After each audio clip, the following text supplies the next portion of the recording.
Hi everybody, Jitse Miedema here, development driver for Infinity and especially the IF11 car.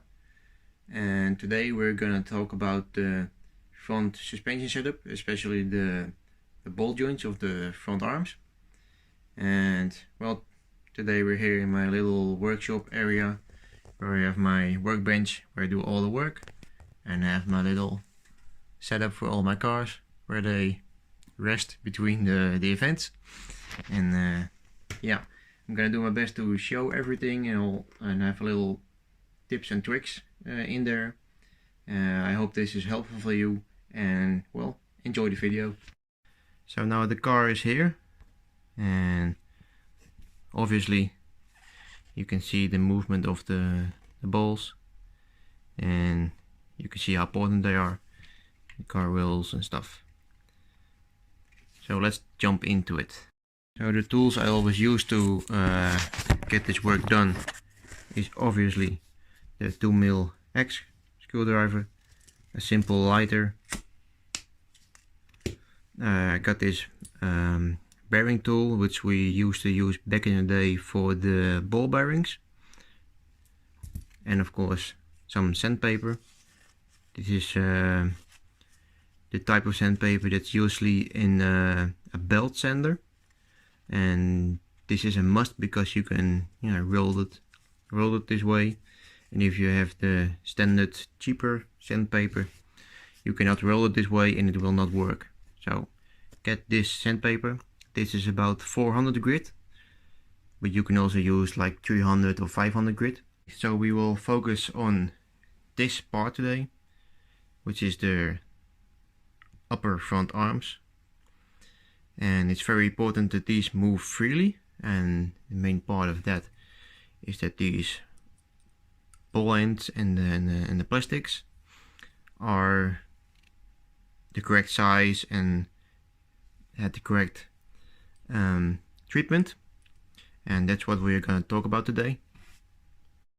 So I did some preparation work for this video, and I got this set of front arms here.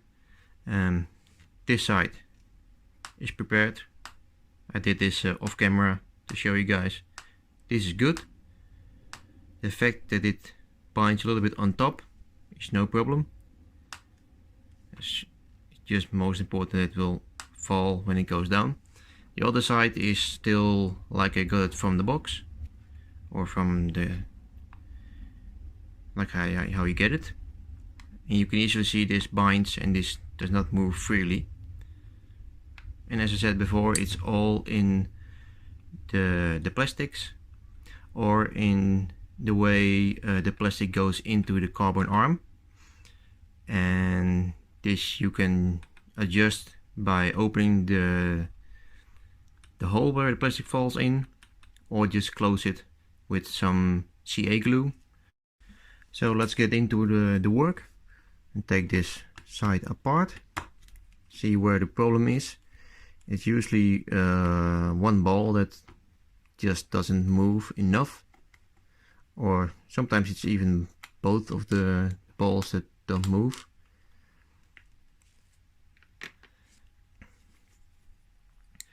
What I always do to check is just move one finger underneath, and then you should be able to move it freely.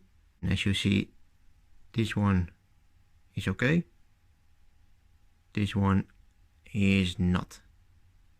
So now we check if the ball assembly is not too tight in the arm. We check that by just rotating the assembly and just feel how it comes out of the arm. Usually when it's able to rotate inside the arm, then it's okay, as long as it's not super free. This one, you can feel it can rotate, but it's not super free. Also, it doesn't fall out. So this one is good. So we take the ball out, the assembly out, and we check if the ball is actually stuck in the plastic, and yes, it is. So now we get the bearing tool, and we use this tool to pop the ball out of the plastic. and this way you do not damage the plastic or the ball. Most important part of the tool is this opening, and as you can see, this opening is big enough for the ball but too small for the plastic. And then you get this little thingy. Press the ball out of the plastic.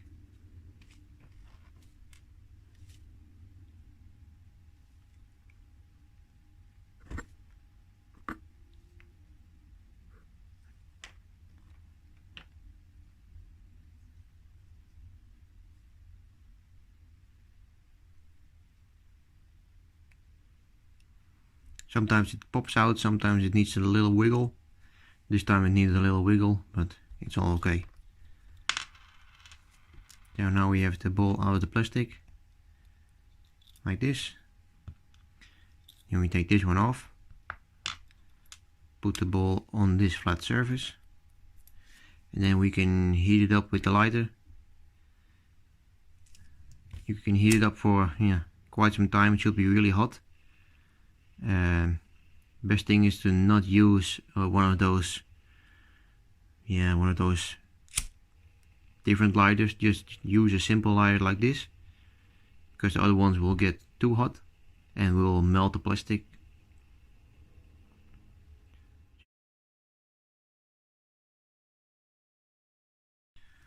So I switched to a whiteboard.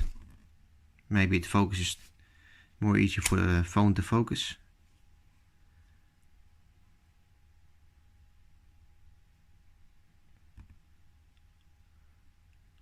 So we're still heating up the ball. Should be quite okay by now. When we take the lighter off, then we have to act quick to get the plastic on, ready to be pushed on. And we get a little something to not burn our hands. So we have the plastic, we have the little helper, and you just push it on like this, and then we should keep it moving. Usually you will already feel it being more free, but you should just keep it moving any direction. So now the ball is cooled down and it still moves free. This is a good sign. It means we're done with this ball. Sometimes it happens that the ball doesn't move free after one time of this process. That just means that you need to repeat this process until the ball is free enough, and then you can put it back into the arm. And here we have the arm again. And we put it back in. Check it again if it's still free. And actually now I feel it is not free enough, not as free as it should be. This means we need to open the arm up a little bit. So opening up the arm, we use the sandpaper that we got. We roll it up as tight as you can get it. So you have a small little roll of sandpaper. You put it in the hole where the ball should be. You need to turn it this way to make the roll open. But if you turn it this way, it will not work. So we need to turn it this way and hold it tight, and then it will open. It's sanding down the inside of the hole, and you can see it even. There's some residue coming out, which is a good sign. To get it out again, you turn it the other way and get it out. Okay, the ball already goes in more easy, but there is no play. That's good, and it moves more free. So now we can put the O-ring back on. and reassemble it on the little assembly of the front arms. So now we have the front assembly again. Put in these washers where they belong. These washers are actually pretty important, especially the outside diameter. When the outside diameter of this washer is too big, it will hit this part of the plastic, and it will mean this ball system assembly basically doesn't work anymore. So these little washers are super important. So let's see if we can now assemble this without messing it up.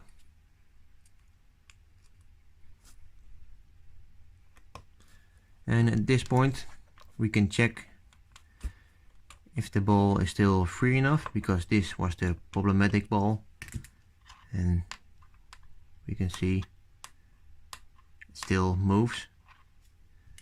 So we can tighten the other ball of this arm.